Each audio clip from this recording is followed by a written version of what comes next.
سوال نمبر 21 ہمارے پاس ہے الاتقان فی العلوم القرآن کے مصنف ہیں. تو ادھر اس کا جو آنسر ہے وہ ہے جلال الدین سیوطی رحمۃ اللہ علیہ. تو میں ان کی ڈیٹیل تھوڑی سی بتاتا ہوں آپ کو. تو امام جلال الدین سیوطی کی تھوڑی سی ہم ڈیٹیل دیکھتے ہیں. ان کی یہ کتاب علوم القرآن کے موضوع پر ایک جامع اور مستند تصنیف ہے. امام جلال الدین سیوطی رحمۃ اللہ علیہ نے اس میں قرآن کی تاریخ، اس کے نزول، قرات، ناسخ و منسوخ جو میں نے آپ کو پیچھے بھی بتایا ہے، وہ حکموں و متشابہ اور دیگر موضوعات پر تفصیل سے روشنی ڈالی ہے. آپ کا جو اصل نام ہے نا وہ ہے عبد الرحمن بن ابی بکر بن محمد یہ الخزیری السیوطی، یہ ان کے آگے بن آگے چلتا ہے. والد کا نام ہے ابو بکر بن، یہ جو پیچھے میں نے الخزیری، یہ ان کے دادا آ جاتے ہیں. پھر ان کی والدہ صاحب کا نام ہے، یہ ان کا نام تو نہیں لکھا ہوا، یہ ترک نسل کی خاتون تھی. ان کی پیدائش ہوئی ہے 849 ہجری 1445 عیسوی مصر کے شہر السبوت میں پیدا ہوئے. وفات ان کی 911 ہجری 1505 عیسوی مصر میں وفات ہوئی. اور ان کے آگے آپ رحمۃ اللہ نے 600 سے زائد کتابیں لکھی، جن میں الاتقان فی علوم القرآن، الدر المنصور، جامع الصغیر کتابیں اس میں شامل ہے. آپ کا قبیلہ کیا قریش تھا، لیکن آباء و اجداد مصر میں آباد ہو چکے تھے. کنیت آپ کی ابو الفضل تھی، مطلب ان کے بیٹے فضل ہوں گے تو ابو الفضل. سوال نمبر 22 ہے محمد ابو زہرہ ایک عظیم مسلم سکالر ہیں، ان کا تعلق کس ملک سے ہے؟ تو یہ مصر سے ہے. ابو زہر، یہ زہر اس الازری کے نام سے ایک مدرسہ بھی مصر میں ہے، تو جہاں سے کافی علماء ہمارے پڑھ کے آتے ہیں، تو یہ مصر میں ہے. سوال نمبر 23 ہے قواعد الحدیث کے مصنف کون ہیں؟ تو یہ آنسر ڈی ہے اس کا، محمد جمال الدین قاسمی. ابھی سوال نمبر 24 ہمارے پاس ہے قرآن مجید میں مدنی صورتوں کی تعداد کتنی ہے؟ مدینہ شریف میں حضور صلی اللہ علیہ وسلم نے 10 سال گزارے اور مکہ مکرمہ میں 53 سال گزارے. تو مدینہ شریف میں جو صورتیں ہیں وہ نازل ہوئی ہیں 28، اور جو مکہ شریف میں وہ 86 تھی، اور کل ملا کے 114 بن گئی. سوال نمبر 25 ہمارے پاس ہے امام عزیمت کس کو کہا جاتا ہے؟ تو یہ امام احمد بن حنبل رضی اللہ تعالیٰ رحمۃ اللہ علیہ کو کہا جاتا ہے، کیونکہ رضی اللہ تعالیٰ عنہ اس کو کہتے ہیں جو صحابی، اور رحمۃ اللہ علیہ جو وفات پا جائیں ان پہ اللہ تعالیٰ رحمت کرے، تو اس لیے رحمۃ اللہ علیہ. ابھی میں آپ کو بتاتا ہوں امام عزیمت کا جو امام احمد بن حنبل رحمۃ اللہ علیہ کو لقب ملا وہ کس طرح ملا. زیادہ ڈیٹیل میں نے ساری جو ڈیٹیل ان کی ہے وہ تو یوٹیوب پہ علیحدہ ویڈیو بنا کے ائمہ اربعہ کے حوالے سے اپلوڈ کر دی ہے، لیکن ادھر میں آپ کو یہ بتاتا ہوں کہ ان کو امام عزیمت کیوں کہا جاتا ہے. یہ اوپر ڈیٹیل چلتی آ رہی وہ میں آپ کو نہیں بتاتا.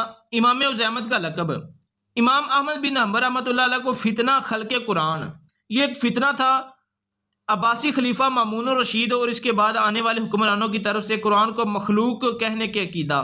یہ قرآن پاک کو میں آپ کو آگے ڈیٹیل بتاتا ہوں، یہ عقیدہ ایک بنا تھا عباسی دور کے جو حکمران تھے انہوں کی طرف سے، تو انہوں نے اس کے خلاف مقابلہ کیا، لڑے. تو آگے چلتے ہیں.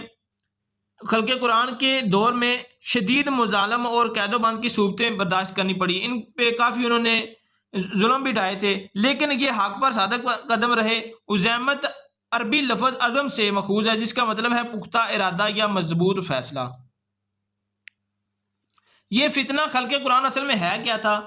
عباسی خلیفہ مامون الرشید جس کا ٹینیور تھا 813 عیسوی سے 833 عیسوی، 20 سال، اس نے معتزلی یعنی اقلیت پسند فرقہ جس کا بانی ایک ایرانی نساد کا مطلب نسل، واصل بن عطال و غزال شاگرد خواجہ حسن بصری تھا، اس نے یہ فتنہ جو کریٹ کیا تھا.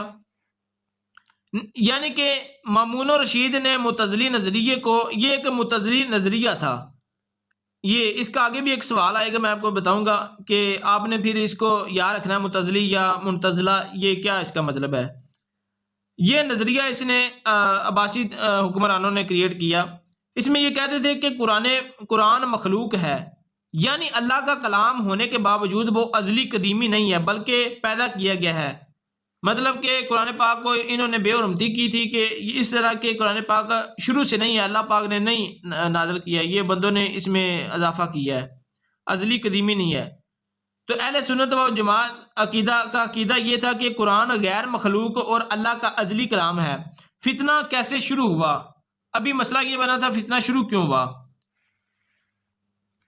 مامون رشید نے 827 عیسوی میں یہ حکم جاری کیا تمام قاضیوں، علماء اور محدثین کو خلق قرآن کے نظریے کو تسلیم کرنا ہوگا۔ جو علماء انکار کرتے انہیں سزائیں دی جاتی، قید کیا جاتا یا قتل کر دیا جاتا۔ یہ آزمائش مہنہ مامون کے بعد مامون رشید جو اس کے جانشینوں المعتصم جس کا 833 اس کی حادث تھی 813 سے 833 تک، پھر اس کے بعد اس کے یہ جانشین آئے، پھر یہ آئے، ان کے دور میں بھی جاری رہا۔ جب امام احمد بن حنبل سے پوچھا گیا کہ کیا قرآن مخلوق ہے، انہوں نے جرأت سے انکار کیا اور کہا کہ قرآن اللہ کا ازلی اور غیر مخلوق کلام ہے۔ انہیں قید کیا گیا، زنجیروں میں جکڑا گیا اور کوڑے مارے گئے، لیکن وہ اپنے موقف پر ثابت قدم رہے۔ بالآخر متوکل عباسی، ان کا جو 847 جو یہ عباسی دور کا جو مامون رشید کے جانشین، ان کے بعد یہ آیا تھا متوکل عباسی جس کا ٹینور تھا 847 سے 861۔ اس کے دور میں اس فتنے کا خاتمہ ہوا اور امام احمد بن حنبل رحمۃ اللہ علیہ کو عزت و احترام کے ساتھ بحال کیا گیا۔ یہ تھی تھوڑی سی ڈیٹیل امام عزیمت امام احمد بن حنبل کو کیوں کہا جاتا ہے ان کے حوالے سے۔ ابھی ہمارے پاس سوال نمبر 26 ہے، Recep Tayyip Erdogan belong to which political party?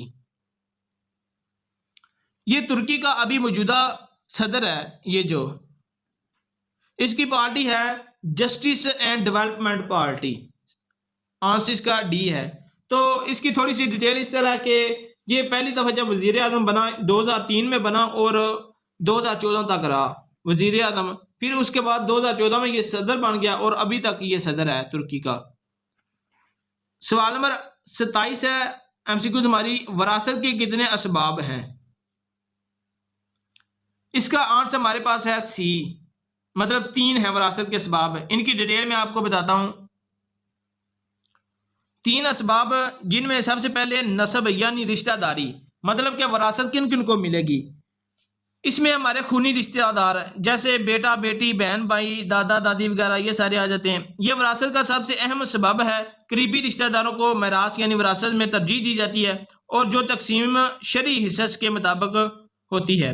دوسرے نمبر پہ ہے نکاح یعنی جو ہمارا شادی کا رشتہ ہوتا ہے، اس سے مراد شادی کا جائز اور قانونی رشتہ ہے، یہ ساری اس کی ڈیٹیل۔ تیسرے نمبر پہ ہے ولا یعنی غلامی کا رشتہ یا آزاد کرنے کا تعلق۔ ابھی تیسرا حصہ اس کو بھی مل سکتا ہے، اگر کوئی اور وارث نہیں ہے تو جو اس نے غلام رکھا تھا اس کو بھی مل سکتا ہے۔ تو یہ وراثت کے کتنے اسباب ہیں؟ 3 ہمارے پاس اس کے اسباب آ گئے۔ اگر میں آپ کو کہوں کہ اس کا ذکر کس صورت میں ہے تو سورۃ النساء جس کا مطلب ہے عورتیں، اس میں وراثت کے احکام آئے ہیں۔ یہ قرآن پاک کی چوتھی صورت ہے، 4 نمبر مطلب چوتھے نمبر پہ آتی ہے۔ وراثت کے احکامات خاص طور پر آیت نمبر 11، 12، 176 میں بیان کیے گئے ہیں سورۃ النساء میں۔ تو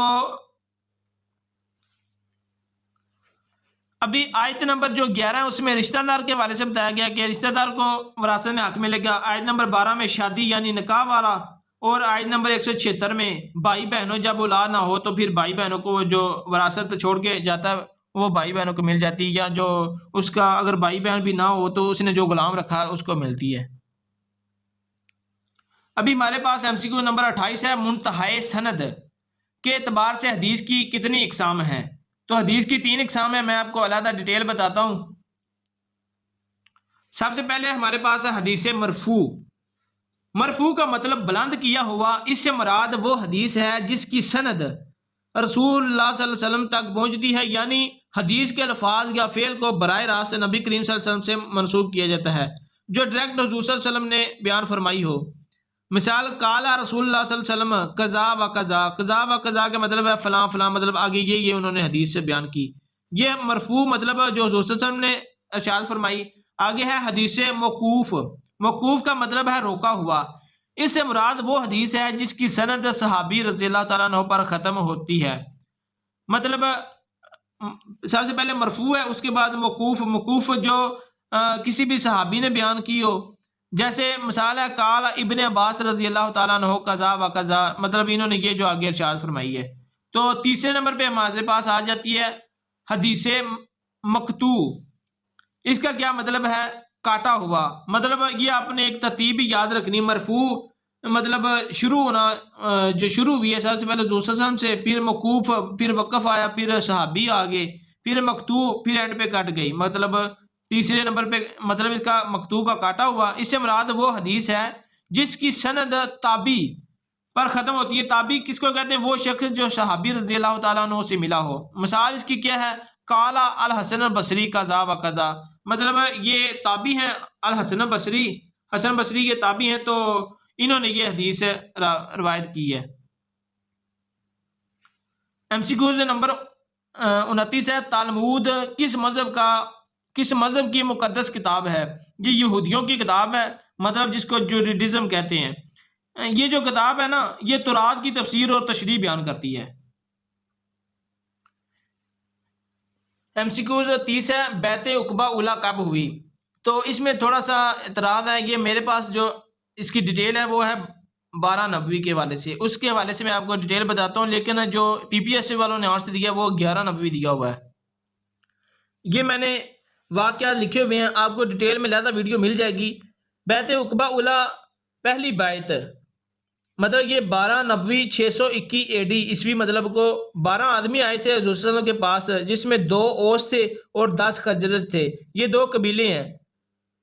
یہ مینا میں عقبہ کے مقام پر بیعت کرتے ہیں۔ انہوں نے کہا کہ ہمیں دین سکھایا جائے، تو حضور صلی اللہ علیہ وسلم نے موصب بن عمیر رضی اللہ تعالیٰ عنہ کو بھیجا ان کے ساتھ، یعنی یہ پہلے سفیر بنے اور مدینہ میں معلم استاد کے طور پر جانے لگے۔ مطلب یہ جو 10 خزرج اور 10 جو بندے خزرج قبیلے کے تھے، 2 اوس قبیلے کے تھے، یہ حاجی عمرہ کے لیے آئے مکہ شریف، تو انہوں نے حضور صلی اللہ علیہ وسلم ملاقات کی اور کہا کہ ہمیں کچھ بندے دیں یا کوئی ہمیں سکھائیں، دین وغیرہ ہمیں بھی سکھائیں۔ تو حضور صلی اللہ علیہ وسلم نے ان صحابی کو مدینہ شریف ان کے ساتھ بھیجا، تو یہ پہلے معلم کے طور پر جانے لگے۔ میرے پاس تو ڈیٹیل کی ہے، لیکن پی پی ایس سی والوں نے 11 نبوی دیا ہوا ہے، تو آپ ادھر غلطی بھی ہو سکتی ہے، آپ نے یہی یاد رکھنا ہے 12 نبوی۔ 31 میں ہے شراب کی حد 80 کوڑے کا تعین کس خلیفہ کے دور میں ہوا؟ یہ حضرت عمر رضی اللہ تعالیٰ عنہ کے دور میں ہوا تھا۔ یہ جو تہمت لگانا نا، کسی پہ الزام لگانا، خاص کر زنا کا الزام لگانا، تو اس کی بھی جو حد ہے وہ 80 کوڑے ہے۔ 80 کوڑے جو ہے وہ آزاد بندے کے لیے ہے، اگر کوئی غلام کسی پہ تہمت لگاتا ہے تو اس پہ جو حد ہے وہ ہے 40 کوڑے۔ اس کی ڈیٹیل آپ کو علیحدہ مل جائے گی، اسکرپٹ میں آپ نے پلے لسٹ میں آپ نے دیکھ لینا ہے۔ واصل بن عطا کس مذہب کا بانی تھا؟ 32 نمبر ایم سی کیوز میں ہے، یہ بانی تھا معتزلہ کا۔ اس کی ڈیٹیل میں نے آپ کو پیچھے بھی بتائی، ابھی تھوڑی سی اس کی ڈیٹیل میں لہذا آپ کو اس طرح بتاتا ہوں۔ واصل بن عطا کس مذہب کا بانی تھا؟ معتزلہ کا۔ اس کی ڈیٹیل یہ ہے کہ ایک واقعہ اس طرح یہ ہوا، واصل بن عطا کا ایک مشہور واقعہ، ان کے استاد حسن بصری میں نے آپ کو پیچھے بتایا کہ یہ تابعی ہیں، سے اختلاف اور ان کی علیحدگی سے متعلق ہے، جو معتزلہ مکتب فکر کی تشکیل کی۔ تو مکتبہ جو یہ معتزلہ مکتب فکر کی تشکیل اس طرح ہوئی، اس کی اہم وجہ کیا بنی تھی؟ واصل بن عطا حسن بصری کے حلقہ درس میں شامل تھے اور ان کے شاگردوں میں سے ایک تھے۔ ایک دن حسن بصری کے حلقہ درس میں ایک سوال زیر بحث آیا کہ مرتکب کبیرہ، یعنی کہ مرتکب کبیرہ مطلب مرتکب جو کرنے والا کبیرہ بڑا گناہ کرنے والا شخص مومن ہے یا کافر؟ اس سوال پر بحث ہوئی تو واصل بن عطا نے ایک تیسری رائے پیش کی جو حسن بصری اور دوسرے شاگردوں سے مختلف تھی۔ وہ تیسری رائے کیا تھی؟ واصل بن عطا کا کہنا تھا کہ مرتکب کبیرہ نہ تو مومن ہے اور نہ ہی کافر، بلکہ وہ منزلتا بین المنتزلین، یعنی دونوں کے درمیان ایک درجہ۔ اس نے کیا کہا تھا کہ نہ تو یہ مومن ہے اور نہ ہی کافر، اس کے درمیان ایک ہے، وہ اس نے درجہ دے دیا تھا۔ یہ نظریہ حسن بصری اور دوسرے شاگردوں کو قبول نہیں ہوا اور واصل بن عطا نے ان کے خلاف ان سے اختلاف کرتے ہوئے علیحدگی اختیار کر لی اور مسجد سے نکل کر ایک الگ جگہ بیٹھ گئے اور اپنے نظریات کی تبلیغ شروع کر دی۔ حسن بصری نے اس موقع پر کہا واصل اناول اعتزل یعنی کہ واصل ہم سے علیحدہ ہو گیا۔ اس جملے سے معتزلہ کا نام مشہور ہوا جو بعد میں ایک مستقل مکتب فکر بن گیا۔ مکتب فکر کس کو کہتے ہیں؟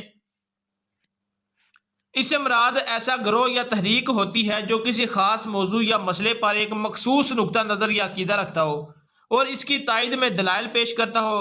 مثال کیا ہے؟ اسلامی تاریخ میں مختلف مکاتب فکر موجود ہیں، جس طرح وہ پیچھے میں نے بتایا ہوا ہے کہ امام اعظم، امام ابو حنیفہ، امام مالک، امام شافعی، امام احمد بن حنبل، ان کے اپنے ایک مکتب فکر ہے، کوئی حنفی ہے، کوئی مالکی ہے، کوئی شافعی ہے۔ اسی طرح MCQ 33 ہے، بنی اسرائیل کی طرف آخری نبی کون سے بھیجے گئے؟ یہ حضرت عیسیٰ علیہ السلام ہے۔ MCQ نمبر 34 ہے، when Allama Shibli Nomani died, علامہ شبلی نعمانی نے کب وفات پائی؟ یہ ان کی تھوڑی سی ڈیٹیل میں نے لکھی ہے۔ علامہ شبلی نعمانی، ان کا پورا نام ہے علامہ شبلی احمد نعمانی۔ ان کی پیدائش ہوئی 3 جون 1857 کو اعظم گڑھ، یہ برطانوی ہندوستان میں پیدا ہوئے۔ ان کے والد کا نام شیخ حبیب اللہ تھا اور والدہ کا نام خیر النساء بیگم، اور ان کی وفات ہوئی 18 نومبر 1914 اعظم گڑھ میں۔ تو ہمارے پاس ان کی وفات کا آ گیا ڈی 1914، 18 نومبر 1914۔ آگے ہے MCQ 35 ہے، مدونۃ الکبریٰ کس فقی مکتب کی کتاب ہے؟ تو یہ فقہ مالکیہ، فقہ مالکی کی کتاب ہے۔ اس کی ڈیٹیل میں آپ کو بتاتا ہوں۔ یہ فقہ مالکیہ کی ایک اہم کتاب ہے۔ یہ امام مالک رحمۃ اللہ علیہ بن انس، امام مالک کے جو والد صاحب کا نام تھا وہ انس تھا، کہ شاگرد سہنون بن سعید التونفی نے مرتب کی تھی، جس میں امام مالک اور ان کے شاگردوں کے فتاوی اور آراء، مطلب آراء کا مطلب ہے اجتہادی رائے، کو جمع کیا۔ یہ کتاب مالکی فقہ کی بنیادی کتب میں شمار ہوتی ہے اور اس کا فقہ مالکی میں وہی مقام ہے جو فقہ حنفی میں المبسوط کا ہے۔ مطلب فقہ حنفی جو ہے امام اعظم، امام ابو حنیفہ، ان کی جو مشہور کتاب وہ المبسوط ہے۔ آراء کا مطلب آراء کسی فقیہ یا عالم کی اجتہادی مطلب رائے کا فیصلہ، آراء اور تشریحات جو کسی مسئلے کی گہرائی میں جا کر بیان کی ہو، اس کا مطلب آراء بنتا ہے۔ MCQ 36 ہے، prophets are mentioned in holy Quran, مطلب حضور صلی اللہ علیہ وسلم کا نام قرآن پاک میں کتنی دفعہ آیا ہے؟ یہ آیا ہے 26 مرتبہ۔ ابھی تھوڑی سی ڈیٹیل یہ بتاتا ہوں کہ محمد صلی اللہ علیہ وسلم نام کتنی دفعہ آیا ہے اور احمد کتنی دفعہ آیا ہے۔ قرآن پاک میں محمد نام اور احمد نام، محمد نام حضرت عبد المطلب نے آپ صلی اللہ علیہ وسلم کا رکھا۔ اس کا مطلب ہے جس کی بہت زیادہ تعریف کی جائے، محمد کا مطلب۔ محمد نام قرآن پاک میں 4 مرتبہ آیا ہے، مطلب بہت زیادہ تعریف کا آپ یہ کر لیں کہ زیادہ مطلب 4 مرتبہ۔ تو احمد نام حضور صلی اللہ علیہ وسلم کی والدہ آمنہ رضی اللہ تعالیٰ عنہا نے رکھا۔ احمد نام قرآن پاک میں 1 مرتبہ آیا ہے۔ اگر دیگر القابات اور صفاتی ناموں کو شامل کریں، جس طرح جیسے النبی، الرسول، عبد، المزمل، المدثر، تو اس طرح 26 مرتبہ حضور صلی اللہ علیہ وسلم کا نام قرآن پاک میں آیا ہے۔ 37 نمبر ہے، کس کی پرستش کرنے والے عرب صحابی کہلاتے ہیں؟ تو یہ اس کا آنسر اے ہے، ستاروں کی پرستش کرنے والے عرب صحابی کہلاتے ہیں۔ 38 نمبر ہے، حضرت ابو ہریرہ رضی اللہ تعالیٰ عنہ نے کب اسلام قبول کیا؟ تو یہ انہوں نے 7 ہجری کو کیا تھا۔ تو ہجری والے یہ سارے آپ اسلام یاد کی پلے لسٹ میں دیکھیں۔ ابھی ہے 39، کس خلیفہ راشد کے دور حکومت میں مسلمانوں نے پہلا بیڑا تیار کیا؟ تو یہ حضرت عثمان کے دور میں، حضرت عثمان رضی اللہ تعالیٰ عنہ کے دور میں انہوں نے تیار کیا تھا۔ MCQs نمبر ہمارے پاس 40 ہے، راجل حسن کون سا مرکب ہے؟ 40 نمبر۔ تو یہ مرکب ناقص ہے۔ یہ مرکب ناقص جو اردو کی پلے لسٹ میں جا کے آپ نے دیکھنے ہیں کہ مرکب کون کون سے اور ان کی اگزامپل مثال وغیرہ دیکھیں اور اس کو ایزیلی اس کو سمجھ سکتے ہیں آپ ادھر۔ لیکن میں ادھر آپ کو ایک چھوٹا سا ہنٹ دے دیتا ہوں کہ مرکب ناقص کس کو کہتے ہیں۔